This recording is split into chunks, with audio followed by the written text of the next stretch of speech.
Well. Good morning from Quito, the beautiful capital of Ecuador. My name is Marco Larrea, and I am the commercial manager for travel agencies. I've been with Metropolitan Touring Ecuador for almost 8 years, and I am thrilled to have you all join this educational webinar. First of all, thank you for being here and for inspiring us with the great idea to create this topic for our webinar. As mentioned in our invitation, today's session will be focused on choosing the perfect way to explore the Galapagos Islands. We will discuss the crucial considerations that we need to consider when planning a trip to the Galapagos Islands. The webinar will last 50 minutes. 40 minutes will be dedicated to the presentation prepared by Klaus Pilch, that he's here with me, followed by a 10 minutes Q&A session. Please write all your questions in the chat section, and all of them will be answered during the Q&A session. Before I introduce Klaus, I know that all of you are waiting him.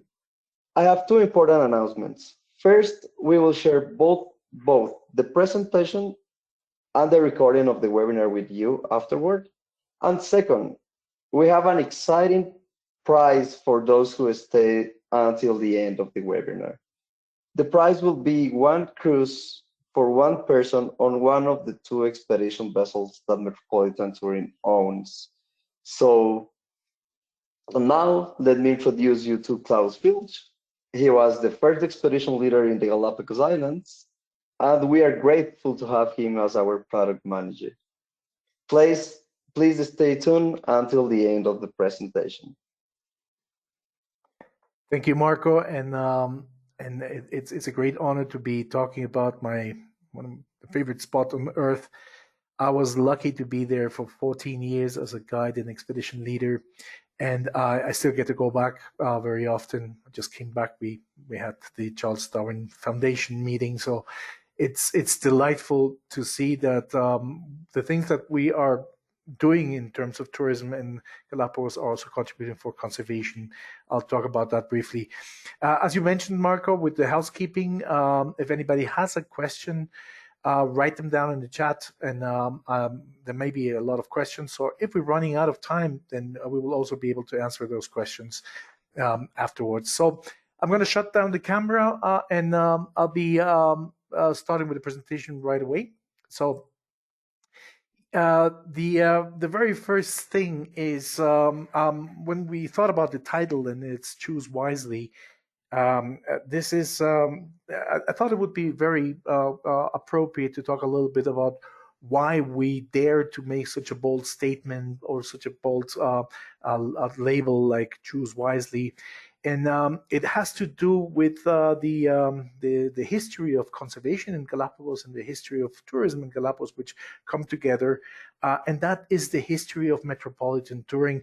So I thought it would be appropriate if we put a few slides of why we get to the point where we can give this type of advice, and what we did in the Galapagos, so that we can claim to know a little bit about the operation there.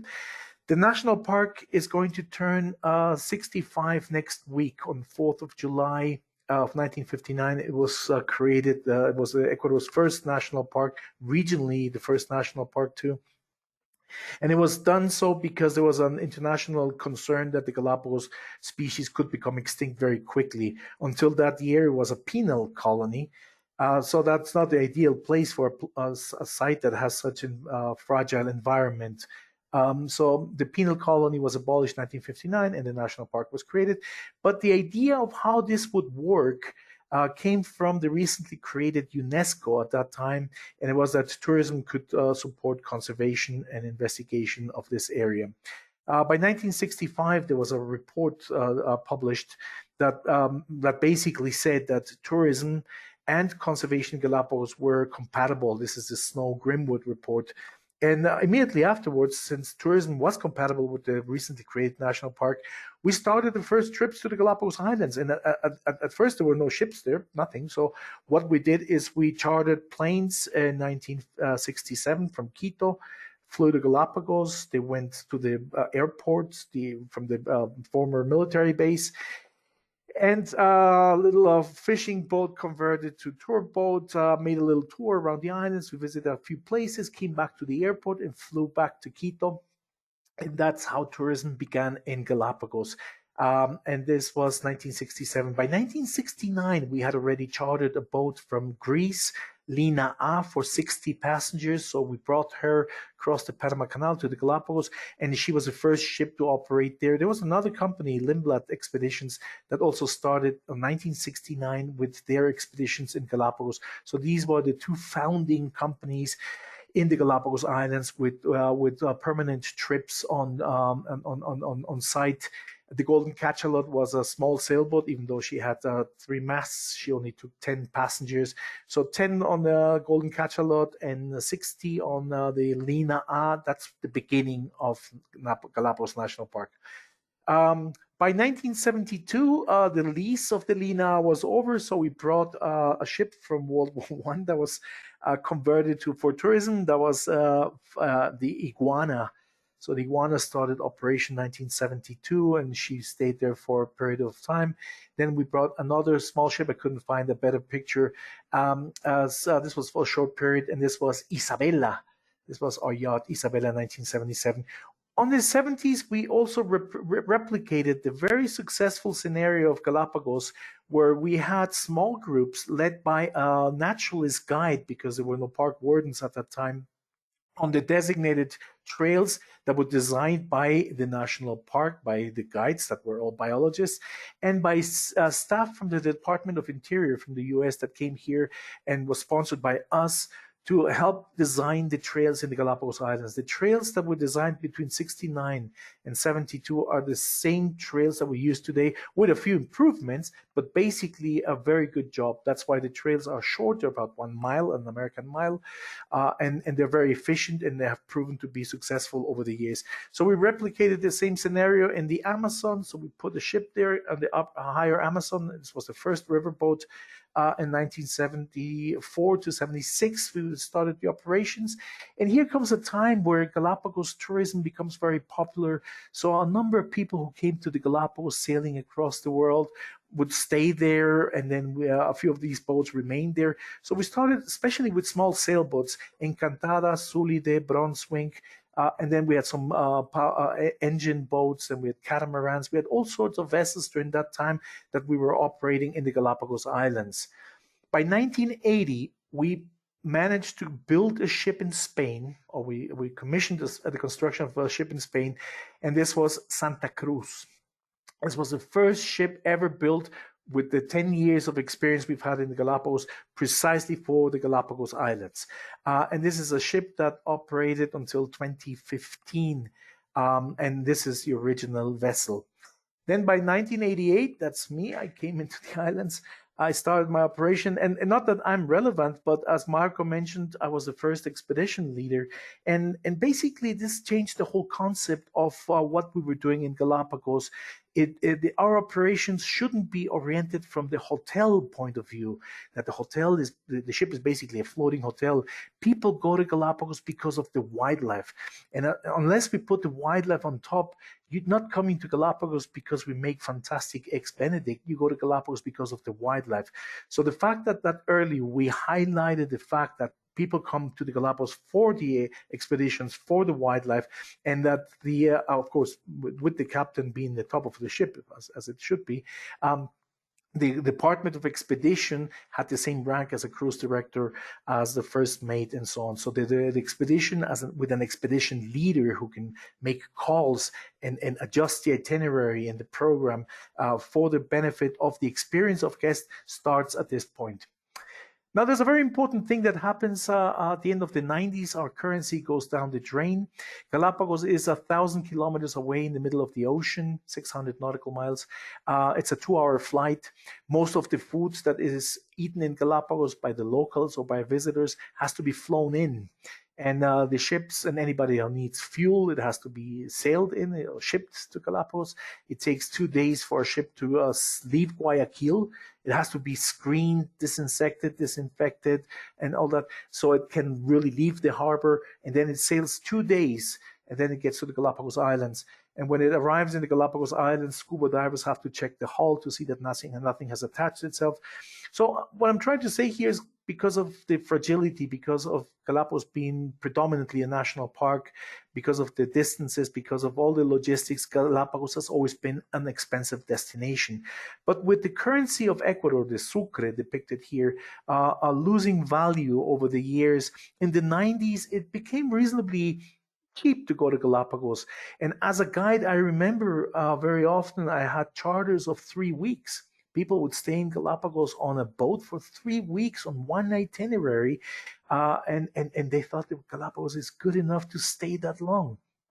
Then 2 week itineraries were reasonably common, but most of the trips were weekly trips in Galapagos. Why would you stay less if Galapagos is so amazing? But the year 2000, our currency was in such bad shape that we managed to change it for the US dollar. And ever since then, our currency is the US dollar. And the US dollar is a strong currency. So you can imagine that from that moment on, it wasn't expensive for Ecuadorians only. It became expensive for everyone, as you didn't win on the conversion from strong currency to weak currency. This is a very important moment for tourism in Galapagos, because from that moment on, going to the Galapagos became very, very expensive. Until this moment, almost everyone who went to the Galapagos went on ships. Very few people would stay in hotels and do day trips, because you can miss out on some things. And for some good reason, we bought a hotel that was constructed in the 70s by a German family on the German neighborhood. This is a satellite neighborhood from Puerto Ayora on Santa Cruz Island. It was called Hotel Delfín, and we bought the hotel, and then we changed its name. It's now called the Finch Bay Hotel. This hotel, before the Galapagos laws were printed, had already a yacht for day tours. Something that, as I said, wasn't very common and wasn't very popular, but it had its own yacht for day tours. This, of course, grandfathered the law that was that came out in the mid 90s, where a hotel couldn't just have also a yacht. You're either a hotel or you're a yacht, but you can't have both things. We have both things because we grandfather the law. Then something else happened in the early 2000s, and that is, with the laws of Galapagos, at that time you could still connect permits. So what we did is we decided to move out of the small vessel scenario, the single guided boats. So we took 3 permits of 3 yachts in Galapagos, small boats, and we took those permits and we converted it into 1. So instead of having 3 permits for 16 passengers, we would have 1 permit for 48 passengers. And that was yacht La Pinta.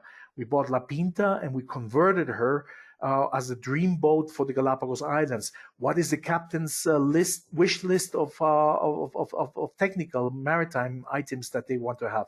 What would a hotel manager want to have? What would an expedition leader would like to have? What would our clients like to have? So all of these things together on a wish list, we built this dream vessel, yacht La Pinta. And we had to take the 3 boats that are depicted up there out of the Galapagos Islands. That is a rule, in case you don't know it. When you hear a new ship comes into the Galapagos Islands, a new ship comes in, and a ship with the same capacity has to go out of Galapagos, right? So the amount of berths in the Galapagos Islands will remain the same. I know we have some guests from some of the listening crowd from Manhattan. That's what the taxis were years ago with the medallions. A new taxi comes in, an old one has to get out of the city. So these 2 sailboats stopped operation, and the small yachts that we had, we took it out of Galapagos, we took it to Salinas in the coast of Ecuador, and we decided to reconstruct her because we wanted to include that for the permit we have on the Finch Bay for day tours. So we started to look into the day tour. Bear in mind that since 2000, Galapagos became expensive because of the US dollar. So all of a sudden, the possibility to find something less expensive becomes an option. And from that moment on, the number of people that go on ships remains the same and declines just slightly, but the number of people that go to the Galapagos Islands on hotels starts rising. In about 2010, 2011, more people go to the Galapagos on hotel than on yachts, right? That's because of the cost of Galapagos. By 2010, all of the Galapagos ships, 69 vessels, had to reshape their itineraries or rewrite their itineraries and submit that to the national park because a new system was elaborated where you would have a number of groups for each visiting site that cannot be exceeded. It's called GAM for the Spanish Grupo al Mismo Momento. And that's a very good system in which all of the ships had to do itineraries of 2 weeks. And within those 2 weeks, you couldn't repeat any visiting site. So that gave a little rest to some of the very popular visiting sites like Española, Genovesa, Fernandina, Notzimmer. And they started using some of the sites that were hardly used or not used at all. So that became much more efficient for dispersing the pressure of visitors on small visiting sites. We were the first ones to submit our itineraries. We got the approval. I was in charge of that. And when we did this, I was very obsessed about coming up with excellent itineraries. Bear in mind, for 14 years, I was a guide. I was an expedition leader in the Galapagos Islands. So when I was doing the itineraries, I needed to be able to show the non-Galapagos guides that the itinerary was good, that all the work I put into the itineraries is actually producing a good itinerary. The only way you could do it is if you create metrics. So first we came with something called the ISS, which is the Icon Species and Sites. And this was such a great tool that it eventually evolved, as things happen in Galapagos, into the Big 15. The Big 15 is like Africa's Big Five, slightly different from its origins. But the Big 15 are the 15 most or the favorite species for guides, the 15 Galapagos species for guides, very favorite. What can they say about this species, and how much are people willing to listen about the species before it gets too boring or too tedious with scientific things? So we produced our itineraries at that moment. They came into effect in 2012. By the way, this moment there was also a study made in order to produce this new concept for itineraries, and this study was to see what was the impact of tourism in the Galapagos trails on the sites. And I was very happy when the results came out because they couldn't pinpoint a single species in Galapagos that is being harmed by the presence of tourists. They did all sorts of experiments and comparisons, trails that go through colonies of sea lions, of boobies, of albatrosses, of marine iguanas, it doesn't matter, and compare that with places where nobody has ever gone, where they have never seen a single tourist, and to see whether the adrenaline levels are the same, the corticosterone system levels are the same, whether the percentage of success of hatchlings is the same, whether there's stress on the adults, whether this is somehow transferred to the milk that is passed to the pups, and they couldn't find a single hint where tourism is affecting negatively the species, except, of course, occasionally people stepping on plants, and that the passing of people through the trails may have caused an extensive erosion on the soil, which then led to more maintenance and building, in some places, staircases of wood so that the erosion of the trails on slopes is minimized. Next thing that happens, remember this was our Santa Cruz, the first ship ever built for the Galapagos Islands. And there were a few things that we learned over the years. So we took the Santa Cruz and we refurbished her completely and made her into a somewhat nicer looking vessel. I don't think she was ever a handsome ship outside, but interior, everybody just bragged on how pretty she was. But there were a few things, for instance, we started including a few suites here. We looked into the larger windows, see that the upper picture has a lot of portholes and small windows, including external corridors on the higher deck. And we had an aft platform, which we then realized that was a big mistake to take it out. But we constructed on the aft the suites, we converted them, and we had balconies because at this point, a lot of people were asking about balconies. Balconies started to become a very popular thing. It is still today a very popular thing. By 2015, Santa Cruz was put to rest. We had a couple of special itineraries with people and the children from the schools in Galapagos. We had that permit, but as the rule says, a new ship comes in, the old one has to come out. We brought this one in. This was a ship built for 130 passengers, and now we replaced one for 90, so she can only take 90. But one of the first things we did is no portholes. The portholes you see on the lower deck are just for our crew. We don't want to have cabins at sea level. We only have cabins on the higher levels. We want to have larger cabins, large windows, external cabins, aft platform, board the ship at sea level, a number of things we already included on this, the Santa Cruz too. And as I mentioned, the Santa Cruz, the motor vessel Santa Cruz had to go out of Galapagos. Mentioned very briefly 2020 because everyone remembers this. When the Ecuadorian government made the announcement that the whole country was going to shut in a matter of 5 days, this was done on a Friday, we knew that all of the Galapagos vessels, I already mentioned there's 69 of them, all of them would go to the two airports for flights back to the mainland, Baltra and San Cristobal. And from there, everybody would just try to get their first flight back, even though they didn't have reservations for that day. It was going to be a chaos. So we knew that was going to happen. So what we did is we chartered on Saturday flight, and we had all of the guests from our ship and our hotel in Galapagos board that chartered plane to get back to Quito. And by that time, we already had chartered another plane so we can fly them out to Miami. Miami, if you remember, in 2020 was wide open, no restrictions. So from there, they could find their connections to their homes. And we knew that within a couple of days' time, all of our crew, all of our passengers were at home and safe, but also some of the staff that we were not going to need on our vessels was also back in the mainland, and those who live in Galapagos with their families and safe. And then the shutdown began officially. Also to mention COVID is that in the Ecuadorian government opened up Galapagos in July 2020. It was only open short, closed for a couple of months. And then we started operations at the end of July with our hotel, the Finch Bay. And on the first week of August, we started our operation on our vessels. And we made a promise that if one couple shows up, we will operate the vessel, even if just one couple comes in. That's a promise we had already made in 2001 when the September 11 events happened and tourism went down to zero practically in Galapagos. And we said we're going to move our ships even if one person shows up. And we had one outing where the Isabela II moved one couple, 28 crew members, one couple for a week. So it's not just a promise that we say, we actually walk the talk. And the nice thing about this is that our partner airline, LATAM, has only one DMC that they partner with in America, and that's us. And they said, if you're going to move your ship for one person, we're going to move the plane that day for that one person.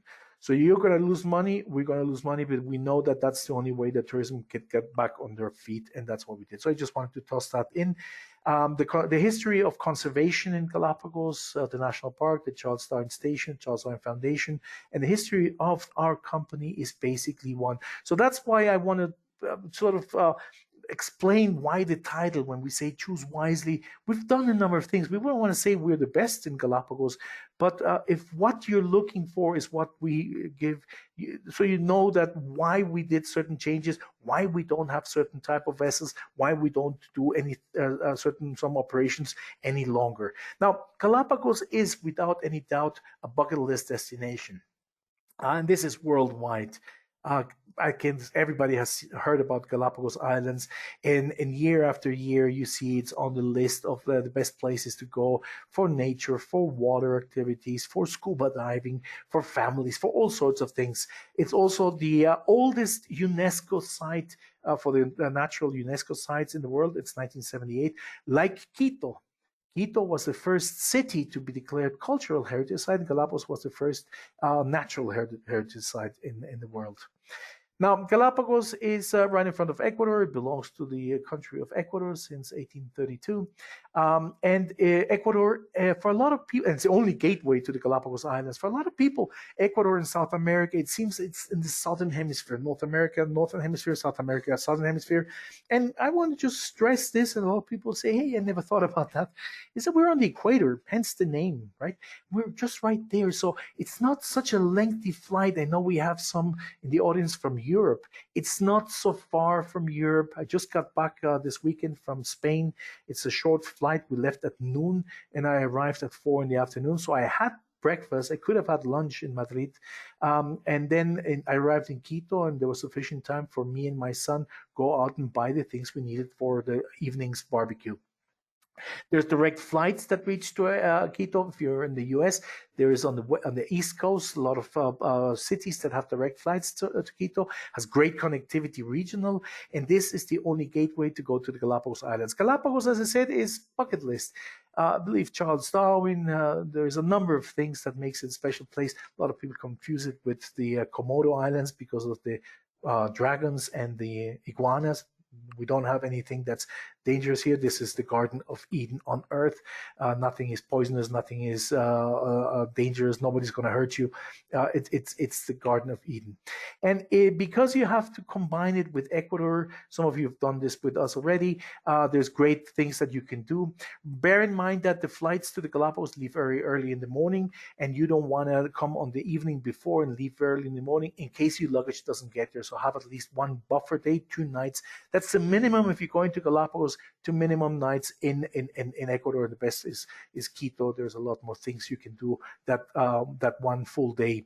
But if you want to have something more ideal, think about 7 nights, and we can have another webinar about this combination with Ecuador and the Galapagos, and also the regional combination. We have offices in Ecuador. We have offices in Quito. We are stationed in the Galapagos Islands. This is where our headquarters is. We pay taxes in the Galapagos Islands.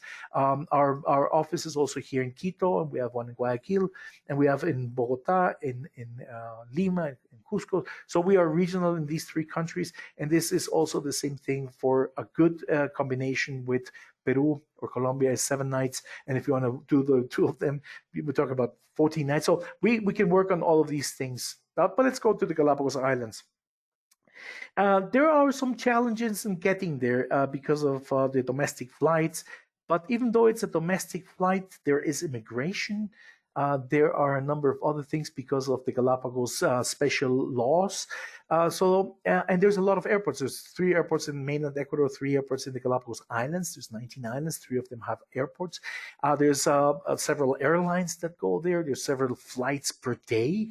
So this could be a challenge. And this is one of those things that it has to be fine-tuned. If you're going on a vessel, if you're in the wrong plane or in the wrong airport, you just lose your connection. So we do this since 1969. And as I mentioned, we have a partnership with an airline that produced the flights for each of our departures on the ship. So we don't sell you a plane ticket. We sell you the guarantee that you will be getting to, or your clients will be getting to, the place they have to be. Their luggage will not be left behind. Here's a very important thing with luggage. It doesn't sound like that could happen very often, but the planes that leave mainland Ecuador and go to the Galapagos Islands on a daily basis, they bring perishable foods to the islands because practically everything in Galapagos is a national park, just a small fraction, 3% of the land surface. There's an incipient, a very, very faint agriculture and farming happening there. All of the fresh food has to come from the mainland, has to be flown in. So you can imagine the planes have limited space on cargo, and it's not uncommon that they have to leave behind luggage because they need to bring the food to Galapagos. Our luggage will always be there. It has a special ribbon from the airline that it's luggage that cannot be touched. It has to get there. So we're selling you the guarantee that you will arrive, that your luggage will arrive, and that if the flight is delayed, the departure of our ships will also be delayed because they are chained together. That's the partnership we have with the airline. The other things, TCT is tarjeta de circulación turística. That's some paperwork that ought to be done. This, if you do it on your own, I did it on my own last week when I went to the General Assembly of the Charles Darwin Foundation, and I realized it is a nightmare. There's long queues at the airport. You're in the wrong queue, and then you have to start in another one because you did it in the wrong way. I didn't ask for assistance from my own company, and I realized this is quite a headache.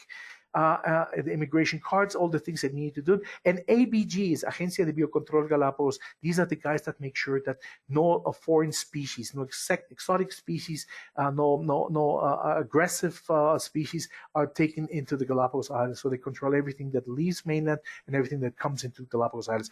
All of this could be a headache for your clients. It could be a headache for you. And it's not going to be more expensive if you do it through us. We make this easy for you.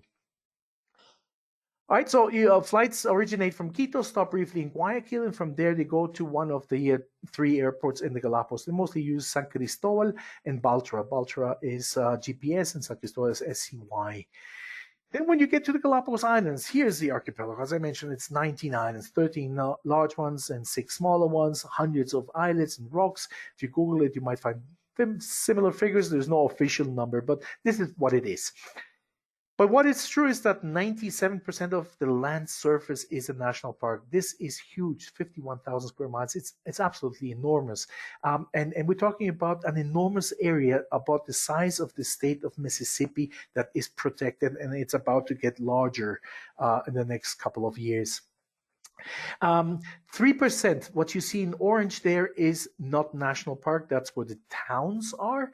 And that's also where some farms are. What I've encircled here is the ports of call. So you need to know that when you're going on a ship to the Galapagos Islands, you won't be arriving in the port of Havana, where there's a port authority, where there is immigration, they stamp your passport.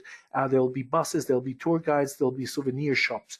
In 183 visiting sites in Galapagos, who welcomes you is a sea lion, a marine iguana, and maybe an albatross. But its ports of call are only these 4, and Floriana is the least used. There's a population of about 150 people living there. There's 183 visiting sites, and they're depicted here in different colors. They're all over the Galapagos, and this is where all of the ships can do their itineraries. You have a terrestrial and a marine in the morning, a terrestrial and a marine in the afternoon. That's normally how it goes if you're going on a ship. If you're going on a day tour, one of the very few boats that have day tour, you will have only one a land visit and one aquatic visit, and then you have to sail back. So it's half the exposure that you could get on a vessel. Now you have 183 visiting sites. There's 69 ships. I mentioned this already. It sounds to some people like a large fleet. Some people never knew that there were so many vessels in Galapagos. Well, majority of them aren't really vessels. They are small boats. And they're so small that they don't even have a captain, like an officer, like a real professional captain. We always call them captain because he's the person in charge of the vessel, but they didn't go through an officer training. They're coastal skippers. And in Spanish is patron costaneros, and they're in charge of the vessel, but not people with a career, right? They don't have a medical doctor. They only take one guide. They only have one cook for the crew and for the guests. That's normally the way it is. And bear in mind that Galapagos is still an expensive destination, even though these things don't add much on the costs. What you need to know is that on the green part of Galapagos, if you have clients going to the Galapagos because of the wildlife, then you want to be on, you have to have a guide with you. You can't go without a guide. That's why no private boats are allowed into Galapagos, no cruise ships are allowed into the islands, and so on. One group in Galapagos is considered, with the old IATA concept, it's 16 passengers per guide. That's it. That's why 51 of the 60 passengers in Galapagos are single guided, and they can take a maximum of 16 passengers. Then you have these 18 boats that are larger. They take more than 16 passengers. There's only 18 of the 69, out of which 5 could be considered on the larger end of the spectrum. There's 100, 196, and 90. That's the 5 larger ones. One of them is our Santa Cruz. She's chartered by Hurtigruten this next year. And then you have the other 13. And here on this 13, I think is a sweet spot that I find very attractive because of a number of reasons. And that's where we go. By the way, none of the large vessels will ever come to Galapagos, not even sail through or in the vicinity of the islands. When you look at that picture up in the upper right end, you can see that void where Galapagos is, and the only red line that comes from mainland Ecuador is the cargo ships that have permit to go to Galapagos and bring supplies. It's a 2-day sail to the Galapagos Islands. Otherwise, you can see there's a big void where ships are not allowed to come in the vicinity. So we decided to move this out of our history. We no longer go onto these vessels that are single guided. And we stay, as I mentioned, we have 1 of the 5 up there, and we have 3 of those 13. 2 of the 13, sorry. And there too, we decided to be very careful on a few things. One of the things that we thought was absolutely important is we need to have at least 3 guides. We learned this over the years. 1 is too little, 2 is too little, 3 is the moment you can start producing options. Here's an example. 8 o'clock, we go to shore. It's 16 passengers, 1 guide. Bear in mind that 1 guide might be speaking English and German, and there's some Germans that came. So we'll have to say everything twice, everything in German, everything in English, everything in German. That's already an issue that could be bothersome over the days. Then you have people who walk faster, people who don't walk so fast, people want to snorkel, photographers, people want to record the sounds of birds, or people who just want to have fun. So all of them will have to comply into 1 single group.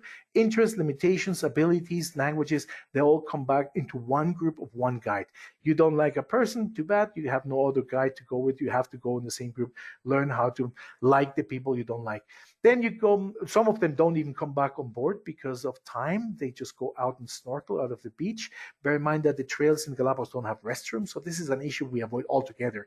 We do the trails, we come back on our boats, you go to your cabin, you use the restrooms, you change clothes, and then you head out for the aquatic activities, right? So you have a boat ride, because you get to see something. If somebody is not able to walk, then you have to wait until 10 in the morning. Then you can be connecting with the group, and then you can do the boat ride. The rest of the time, you have to wait on the boat. You can't walk. You have to wait in the boat because there's only 1 guide.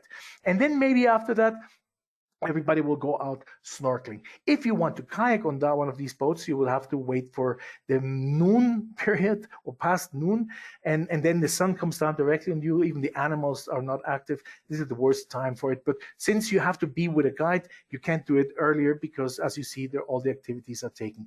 The moment you have 3 guides, yes, at 8 o'clock we go on shore, 3 groups. Yeah, we go to shore. But what if there's somebody who doesn't walk well and this is a demanding trail? We can have a boat ride, not just getting there, a real boat ride for the rest of the morning, right? And then when we come back, as I said, we go to the ship and then we head out, then we can go snorkeling. And what about the people who don't snorkel? We have glass bottom boats. So you can do snorkeling or the dry snorkeling. Dry snorkeling is from the glass bottom boat. What if somebody wants to do something more active than just floating and snorkeling? We have kayaks and paddle boards, right? And there's plenty of 16 passengers and 1 guide on our vessels. And because we have so many guides, we can stretch this long enough so we have more time for these fun aquatic activities. And then the expedition leader will come back earlier and will prepare so that by the time everybody comes, you shower, you go, and the presentation is ready. We can have a nice, interesting lecture in addition to everything we did in the morning. Here's the Isabela II, and as you can see on the roof, on the top, right on top of the bridge, there's a glass bottom boat. There's tons of kayaks and the paddle boards and all the snorkeling gear. We have a space. This is a vessel large enough to pick up a glass bottom boat and put it on top of it, so that it will not affect its stability. Imagine putting a heavy glass bottom boat on a small boat. It doesn't fit. And if it would fit, it would affect its stability, which is why they will never get permission to have a glass bottom boat. Not having a glass bottom boat would be a big loss, because you get to see what happens on the water if you're a non-snorkeler. I put a few pictures here from boats of Galapagos, and as you can see, except the first picture, I had it purposely there because that was a charter for kayak. They had kayaks everywhere, and all places, public places, they put kayaks because it was a kayak charter. Now, the rest of the boats, they have 2 kayaks, or they may even have 4 kayaks if they're lucky, but that's it. So the entire group cannot go kayaking. And if you're interested in kayaking, you may have to wait one day yes, one day no. So you give others also a chance for kayaking, not in our boats. Then there's, of course, size and stability. A question that we get very often is that, will I get seasick? Or what's the best time to go to Galapagos? Now, bear in mind that line there, that's the equator. And the equator means that it's going to be calm for a good part of the year. But August, September, October, the trade winds come up to Galapagos, and you will have a little bit more of whitecaps. Whatever the case is, a larger vessel is always going to be more stable than a very small speedboat for 16 passenger. And we learned this over the years. People had a very hard time, and some of those boats moved really badly August, September, and October. One thing we learned over the years is that the cabins and vibration are there. It's a small ship. It's a steel structure surrounded by water. So there's going to be noise and vibrations, and it's almost impossible not to feel it. You might not feel it on the Queen Elizabeth in the cabin, on the higher cabin, but on the vessels in Galapagos, they're all small. But the very small ones gave a lot of problems. So on the Santa Cruz, notice that on the first deck, on the first floor, shall we call it, you had the little portholes. First thing, small portholes. We want to have big windows. But you're close to the water, so you have to have portholes. And those portholes were small, and the cabins were always in the vicinity of generators, engines, and the props. So they were noisy. So on our new vessels, here you can see all 3 of them, it's 1 deck above the deck of the sea level. So it's on the 2nd story where we have our cabins. That's what we do. We have at least 1 buffer deck for absorbing some of the noise and vibrations that could happen. Imagine if some of our guests still feel the generators or the engines or the props. Imagine what would happen if they would go on a smaller vessels. I gave a few pictures here, and I put in yellow what the cabins are, in red what the engines are, and in purple the generators. And you can see the cabins are always next to or right on top to, and this is true. This will affect your sleep. Then, of course, there's safety.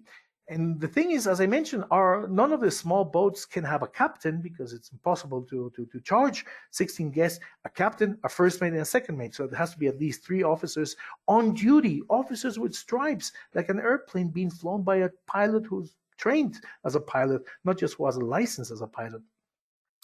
And we have not just the 3 officers, but we have a person, we have a hotel manager, a cruise director, right, the expedition leader.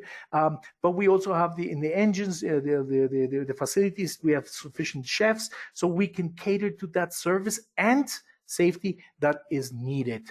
The people you have most contact with is the expedition leader and the cruise director. And the cruise director doesn't go into expedition issues, so the cruise director can make an impeccable service in terms of hotel, in terms of food, etc. We have a medical doctor. You would be surprised that out of 69 ships in Galapagos, 60 don't have an infirmary and medical doctor. In 2012, it became optional, and most of the ships said, we don't need one. We would never do any operation without a medical doctor, because you're in remote areas. You don't know what could happen. And if that tummy ache is something you ate, or the beginning of a peritonitis, only a doctor can tell this, and a doctor could also stabilize it. And we've had cases where our doctor can stabilize the situation. We call the air meds, the air ambulance for aerial evacuation. And the doctor and the client and the patient is always in contact with the plane arriving, so they know exactly this transition is passed on a safe way. By the way, this air ambulance, when we call them, they know that we're not going to start asking, well, who has a credit card? Is the client going to pay for this? We stabilize the situation. Then, of course, the insurance will talk with the insurance and see how the payment will be done later. But initially, no, the plane is not going to halt its operation, because they need to see a credit card with, I think it's 100,000 at least, so that they can take off from mainland Ecuador. And as I mentioned, hospitality. We have a team based in our hotel Casa Gangotena in Quito that looks for food. That's a group of chefs that is doing their new menus, changing them, and then they go to the ships, then they go to the hotel in the Amazon, in Mashpi, they go to the hotel in Galapagos, or they go on the ships and see, let's do this different, let's change this, let's add something. What works, we keep, but we start exploring new things. Last week, I saw that we had 93% success in our operations. And bear in mind that we have clients from Europe, we have clients from the USA, we have clients from Canada, we have clients from Australia, from Latin America, and it's very hard to please everyone. Everybody is expecting the ideal breakfast is completely different from all of these destinations. Yet we managed to get that high percentage of satisfaction. And then, of course, wildlife and nature, and this would be my final part for this. It's the itineraries. If you go to Galapagos because of the wildlife, you should know that the wildlife is not the same on each island. It's extraordinarily different. There are some species that are found on one site of one island only. So, and these are some of the big 15s. Here you can see the map. It's some of them are everywhere, and some of them are very, very patchy. So when we did our itineraries, we did what one captain said: it's a spaghetti of lines.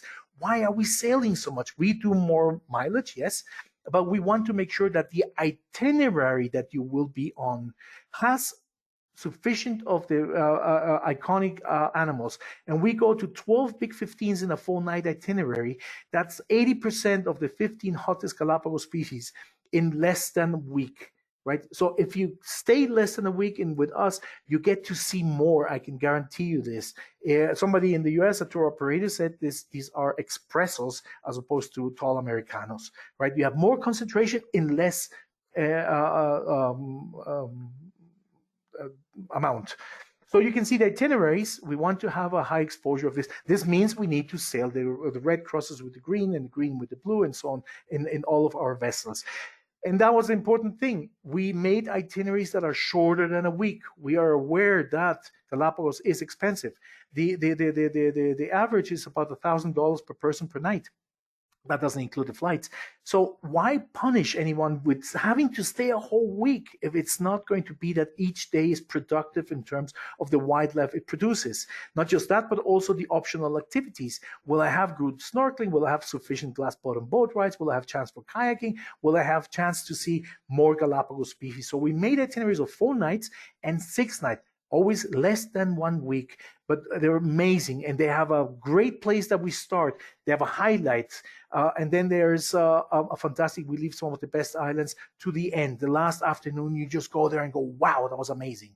Right? So everybody who goes on our ships, they come back. We have right now it's 100% satisfaction in expeditions on our ships. And the important thing is that the expedition is on every level. It's the cruise director, it's the hotel manager, it's the purser, it's the captain, the first mate that you see here. If something happens, they will immediately change the itinerary. This is footage from the eruption on Fernandina just recently.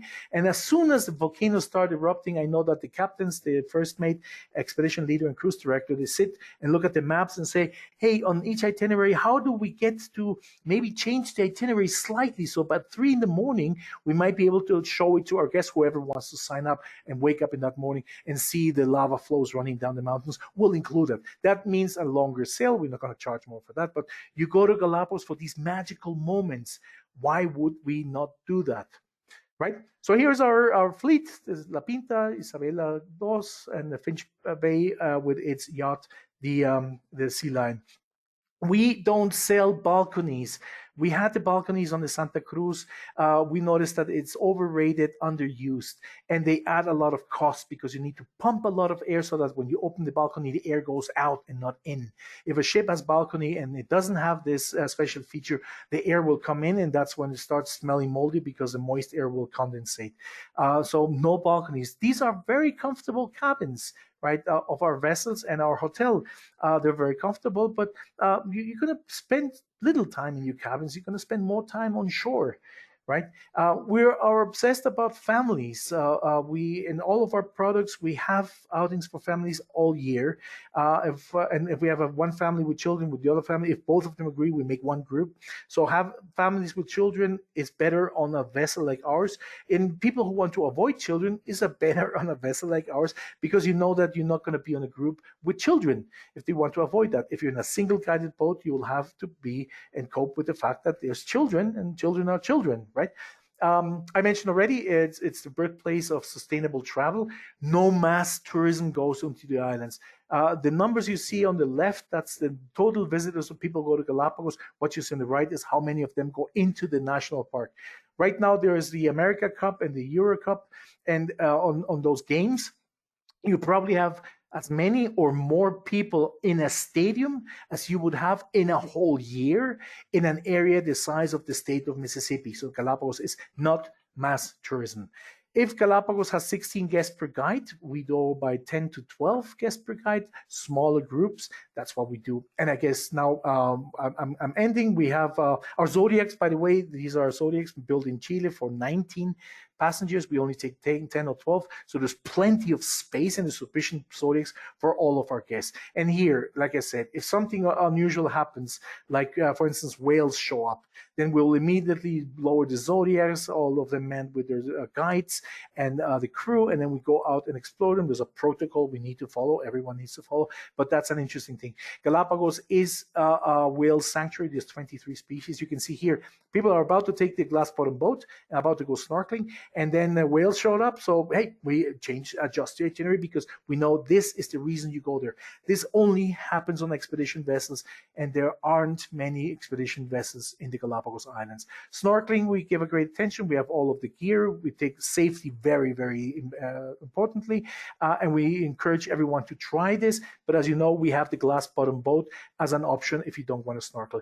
And then we have the hotel, the Finch Bay, and the hotel Finch Bay is great for a combination with an extension, with an expedition cruise, or your means to get to know the Galapagos Islands without sleeping on a hotel. You need to stay longer if you want to yield the same amount of Big 15s as you could on a boat. You just have to double the amount of time so that you could have all of the 12 Big 15s at least there. These are the rooms on the hotel, and this is, I already mentioned, a yacht that we have for day tours. There's only 12 yachts similar to this that have a combined capacity of 200 spaces for Galapagos. And with this, if you have any questions, I don't know, Marco, have you seen any questions? I think I stretched. Yes, Klaus, we do have some questions in our chat. All right. So I don't know if you can see them. Let me look at them. All right. Oh, there's a lot of questions. Let me take this out. Here we go. Okay. So, Uli, sehr schön, dich zu sehen. Nice pictures. The pictures, by the way, they're taken by our guides. We give them cameras. They take photos of the wildlife, and they take photos of guests. Unless a guest, they don't take photos of me. And then they get to keep these photos. We have a presentation at the end of the trip, and they get to keep the photos and the footage we filmed during that trip with good gear. And some of them are amazing photos. And then you can download it when you go back home. You can download it. What's the minimum age for visiting the Galapagos Islands? Very good question. We suggest 6. And this is based on our experience that goes back to 1969. With 6, it works. We've taken our kids when they turn 6 to Galapagos, and it's always worked. This is that critical moment when from that moment it goes on. There may be children that are better, that could do it earlier, but 6 is a good, safe call. And it's not going to be a stress on the child, on the parents, and on the other adults. Germans mostly speak English. Yes, but we do have German-speaking guides in case you need that. We also can do that. We just need to know this in advance. Anything that we know in advance because of all the logistical challenges, the sooner we get to know that, it's better. Are all ships the same price? Good question, Andrea. And no, there's a slight difference on the La Pinta and Isabela for a number of reasons. I just mentioned a few of them. La Pinta has 48 passengers, Isabela has 40. La Pinta has 32 crew, the Isabela has 26, 27. So if you add just the extra passengers and crew, that's almost one extra small boat, just in people that need to be fed and so on. It also displaces a little bit more water, it has a little higher tonnage, and so on. So the prices are not exactly the same on Isabela and La Pinta. But one thing I can tell you about prices, and this we pay very good attention, is how often do we get people who come on our ships and go back and say, how was your trip? It was fine, but it was too expensive. I paid too much. I don't think it was worth it. Nobody comes back home and says, it was not worth what I paid. And everybody just talks about the amazing food, the amazing service, but above all, the amazing Galapagos Islands. Our guests, I can safely say this, I've been there long enough, as you know now, that our guests become Galapagos ambassadors, almost guaranteed. But when you hear of anybody who's been in the Galapagos and say, "How was your trip?" "Yeah, it was all right. It was nice." You're not overwhelmed. No, it was nice. I'm sure they didn't go on a ship on this description that I just gave you. Do you require that everyone has travel insurance? Great question, Jean. Um, yes, well, technically, there is guests are obliged to have medical insurance, travel insurance. Of course, it's very highly recommended that you have insurance. The obligation for having it was enforced during the pandemic. Um, they have not enforced it ever since, but if you think about it, you're going to be in a remote area. You don't want to be there without travel insurance. So, by all means, suggest your clients to have it. Do your boats leave from Santa Cruz or San Cristobal? Great question, Lisa. Our boats leave from Baltra. That's the airport that we use on this agreement with LATAM. By the way, LATAM has also fantastic work with us when we connect flights, when we have to go Colombia with Ecuador and Galapagos, or Peru, Ecuador and Galapagos, in those connectivities within each country. It's a very smooth process for us, and it's one headache less for you.